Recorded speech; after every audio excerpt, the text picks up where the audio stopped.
But the question always was, Denise, prior to the regulations, where is it written that this 20-hour per week is done and viewed on a yearly basis? Well, there was no place we could really point to, but now we can with the regulation. And one of the highlights, at least I think, of the regulation is that we have set up a pretty good bright line common sense test that's going to enable employers to know if their people really have worked 20 hours or more per week on a yearly basis.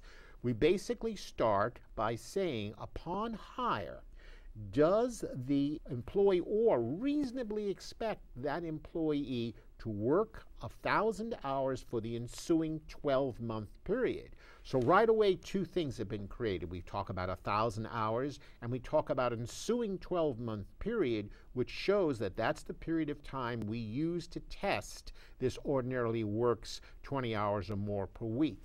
And the second part of the test is that for determining whether or not they had worked less than 20 hours a week so that they could be excluded, we look back to see if that thought of the employer was correct. Remember, we begin with, did the employer reasonably expect the employee to work 20 hours or more per week? And we look back during the course of an exam to see if they have actually worked that 20 hours per week over that 12-month period. So what have we really done? We have really created a 1,000-hour standard. But I caution any organization that is subject to ERISA, and remember, governments are not subject to ERISA. Many churches are not subject to ERISA that sponsor 403Bs.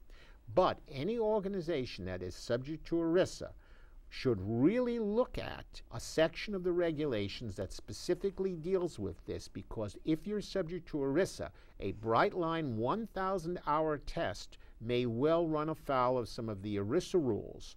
For this purpose, they should see section 1.403B-5, B4, 3 little i's, B2 in the regulations, which we have cited to for this discussion. Bob, are there any other permissive exclusions that are affected by the regulations? Well, yes. Some years ago, in 1989, a notice came out called Notice 8923. And in that notice, a number of permissive exclusions were included that went beyond the statutory exclusions that I just discussed, such as your 20-hour per week people, your students, your non-resident aliens. It included a number of permissive exclusions that we, in working on the final regulations, could really find no basis for in statute, and therefore have eliminated them as permissive exclusions for the universal availability standard. Now, some of those folks are collectively bargained employees who are permissively excluded by virtue of terms of the collectively bargained agreement. Visiting professors, I've never met one, no one has ever visited me, but they can no longer be used as a permissive exclusion. Employees who have taken a vow of poverty cannot be used as a permissive exclusion, and those employees who make a one-time election to participate in a governmental non-403B plan. The regulation has eliminated those permissive exclusions, as I say, discussed originally back in Notice 8923, for which we could not find a basis in statute.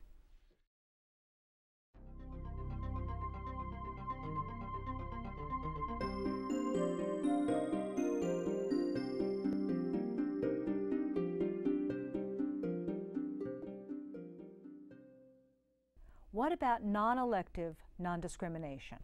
Well, we talk quite a bit, Benice, about elective non-discrimination, and we know that there is a universal availability standard.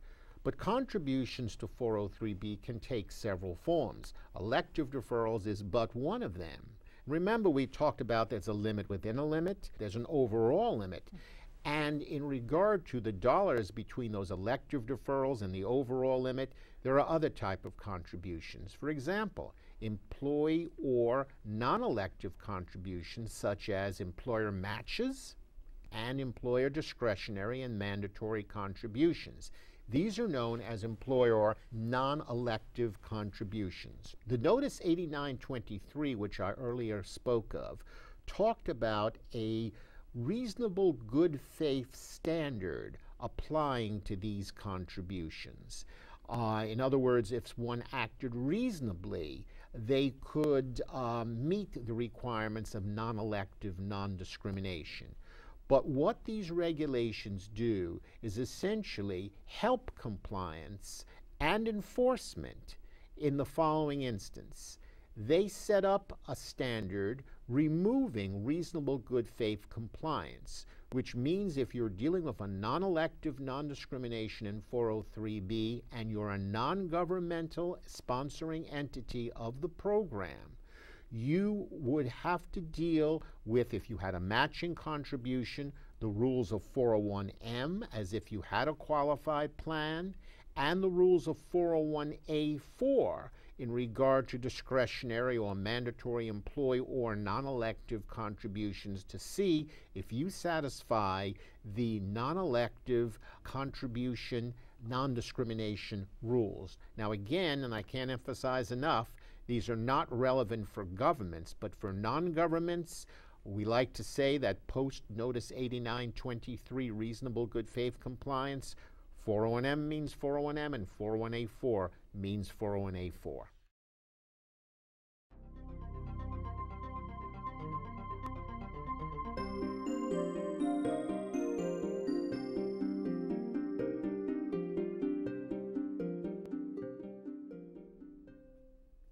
Bob, has the right to distributions been affected?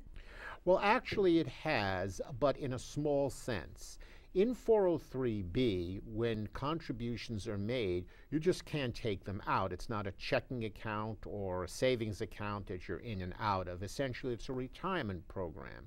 And like other retirement programs, such as 401K, you're permitted to access your funds upon attainment of age 59 and a half, upon your severance of employment, your separation from service, upon death, disability, or as to your elective deferrals without reference to earnings, encountering a financial hardship.